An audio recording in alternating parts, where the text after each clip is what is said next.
Come join me for a snippet into my life. So just waking up here, doesn't matter what time it is because it's the time that I like to wake up.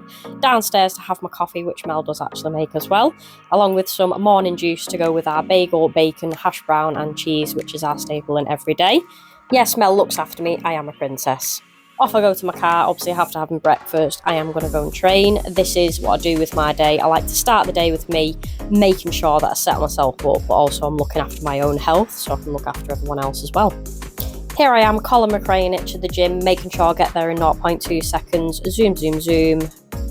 I do like to put some music on in the car just to get me in the mood for training as well. Pulled up to the gym, looking across it, and obviously I do see one of my online clients. Hello, Joanne. Short and brief chat because she can chat for England.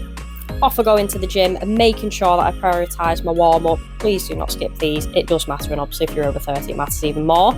I decided to get my cardio in first, which I am actually loving, as you can tell.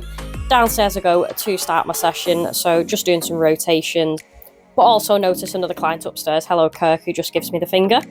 Into the session that we go, some more rotations, get my body moving, and then I am going to go and train legs, which as you can see, it is quite hard, especially when you're doing these squeezy bits that everybody wants to look in between your legs on. Thankfully, no camel toe here, thank you Mel for your absolute great angles. Off onto hip extension, making sure the pad's below my hips, slight bend in the knee and thrusting into that pad. Doing some single leg presses, focusing on unilateral movements and getting strong.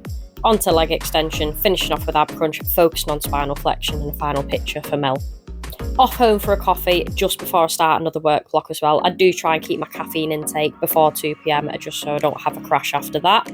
So I feel like a little barista when I do this, stamping on the coffee and then putting it into the coffee machine. Sitting down into a work block. Now, contrary to what people think, a coach does more than just training plans and nutrition. But I am aware that I do need to get up from my laptop and go for walks, which I did do. And also met up with a friend and also Mr. Squish as well. Hello, Mr. Squish. Fresh air and frequent walks do help with focus and productivity, just as a side tip as well. Here I am making some lunch before I do actually do another work block, because there is multiple work blocks within the day.